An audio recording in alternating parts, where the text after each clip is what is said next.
Happy Sunday, everybody. I'm Jason Coulthard. Let's get rocking with Flashpoint. A lot to get to. Senator Gary Peters will join us for a post-mortem on the shutdown. Also, two state lawmakers are in the House. Republican Mike Hoadley's made the trip down from the 99th District, and Democrat Alabas Farhat is here. All that and a zesty mailbag this week. This is Flashpoint right now.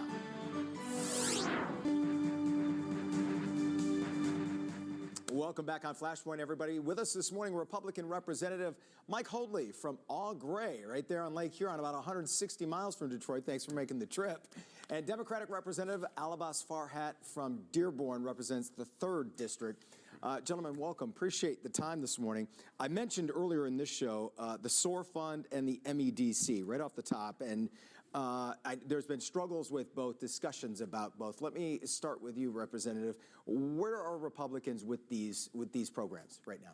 Well, right now we're evaluating kind of a history of failure with both. You know, programs ran through MEDC and the SOAR program, and how do we address this and pivot and put Michigan back on the path of success? A pivot, I feel like, is the key word. You feel like, can both sides agree it is important for the state to kind of have that marketing element of attracting business? I definitely think so, and I think cash for jobs, this idea that we give these massive corporations millions and hundreds of millions of dollars to bring jobs here has been a failure. You know, I'm a fan personally of economic development policy that puts our workforce first. Michigan, we have the best workforce in the nation. I like to believe we can build anything, we can innovate, we can do big things in Michigan. And I think the more we can invest in them is a really important tactic that I think we should be able to work together on. It feels bipartisan, and I know this. The idea of it goes all the way back to 1993, and every governor, both sides of the aisle, have wanted to do something like this. What do you see it turning into? Well, I think what we have to do is evaluate, again, those failures where we've always been trying to swing for the fences and get the big deals with thousands of jobs in one deal. And we need to kind of dial back and look at providing jobs across the state of Michigan, no matter the size of the company nor the community that the jobs are provided for. Now, you say no matter the company, maybe hold their feet to the fire, make sure those jobs are going to be what they say. That's right. I mean, accountability is the name of the game. Yeah. If we're going to step up as a state and give a company some investments that are incentives to stay here, those investments have to happen. You know, we don't want this situation where we read the headline, $600 million and 5,000 jobs, and they don't show up. Right. But more importantly, I'll say this too, you know, we're seeing so much economic uncertainty. In my district in Dearborn, you know, we had 5,000 steel workers laid off because of these tariffs that we're seeing. So we have to do something if we're going to keep jobs here and continue to grow our economy. And that could be one of the goals for next year, possibly. There's been some criticism, I guess, you could call it criticism, on the just 30 bills passed in Lansing through October 20th this year, and some would call it gridlock. Less legislation, good or bad, Representative? Well, I think that's a mixed bag. I think it's good to a certain extent.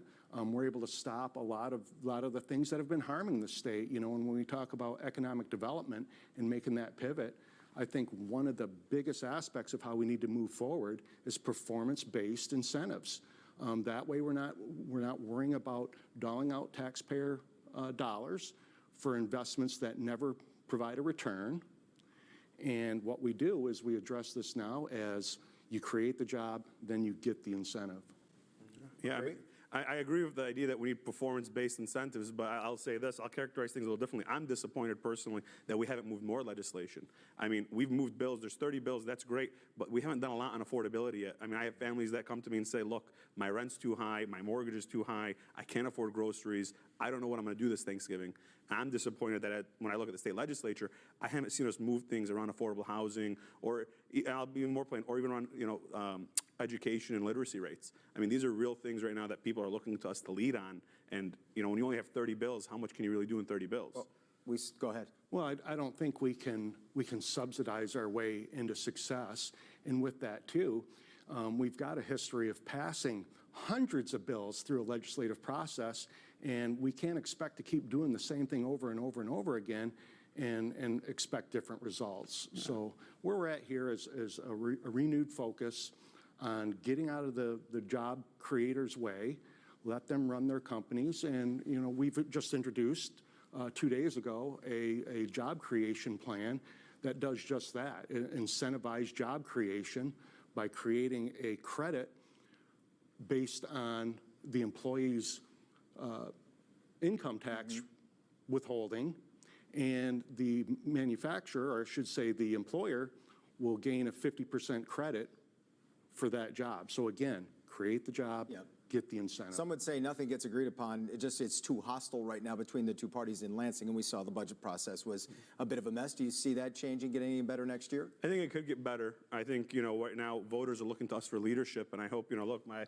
representative, my colleague over here, I think we work together really well, and I hope we can do that. But what I'll say, when we look at these performance-based incentives, we're starting that conversation in the boardroom, saying what's best to balance out a sheet for these big corporations. I'm saying, and what my colleagues I think should be focused more on is how do we make sure these jobs are paying really competitive wages? How do we make sure they're going to quality public schools? How do we make sure when we did stuff on roads, which I'm grateful on, but how do we do the big things so when people are living in our state, they're choosing Michigan, and they're not just, being forced to take whatever job's available. Yeah. We want Michigan to be a state that thrives. Go ahead, jump in. Yeah, and I'm glad to hear the representative make those comments, because, this performance-based incentive that we introduced doesn't pick winners and losers. It's available to every employer in the state of Michigan. By starting the very first job, they're eligible to get that incentive for, again, providing a good paying job, because the criteria is to pay 150% of the median average wage. A couple of news items this week I wanted to get your take on. This week, Senate Majority Leader Eric Nesbitt requesting the U.S. Department of Justice to oversee next year's elections in Michigan, saying Secretary of State Jocelyn Benson has an obvious conflict being on the ballot. We should also point out Nesbitt and Benson running against each other for governor right now. Are either of you concerned? I'll start with you, Representative Farhat. Are you concerned about the security of the elections in the state next year? I think our elections have been proven to be fair and free here in Michigan. They've been safe. I think bringing the DOJ in is kind of a ridiculous overreaction, overreach. I mean, as a legislature, obviously we have an obligation to make sure our elections continue to be safe and protected. I think inviting the federal government is going to create more chaos and uncertainty on election night. We don't need that. Worried about elections? I wouldn't say that I'm worried, but John Joe Public is worried, and that has, been brought to our attention time and time again. So I don't think there's anything wrong with more oversight, which is going to lead to more accountability in these results. And when you are talking about a candidate that's on the ballot that's, in charge of the election system, I think there should be a little bit more scrutiny on that now. Well, is it fair to say the last 3 secretaries of state have all run statewide elections with their names on the ballot after they were finishing up, and I don't remember anyone being concerned or something after the fact with those elections? Well, I don't think the kind of the hot point has reached to where it is today with the topic of elections either. And we've seen things with the Secretary of State's office that leads doubt. Yeah. And I just want to add real quick, though, the people that actually do the ballot counting are your local clerks. Yeah. Those are people that are elected at the local level. They're the ones that process, handle, and count those ballots. And so when you're inviting the DOJ and Department of Justice, yeah, it's a politically great soundbite, but what you're really saying is we don't trust our local clerks to do the job we elected them to do. I'm not saying that's what you're saying, but I'm saying that's what the impression is for me. And I think for a lot of people in the state who vote for these local clerks, I think they trust their local clerks. It's dangerous.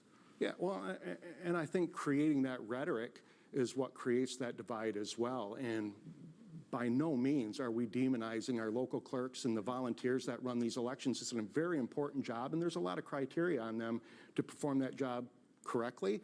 And most of our clerks really take that very serious in what they're doing. Yeah. However, they are given the guardrails and the parameters of how they're running those elections. And when you factor in hundreds and hundreds of thousands of mail-in ballots and qualifying those, there is some gray areas there that we do need to focus on and again, reinstall confidence in our election system for the people of Michigan. I have less than a minute. I want to get each of your take on the federal shutdown that ended this week. How disappointed were you at this process, or are you happy with the outcome?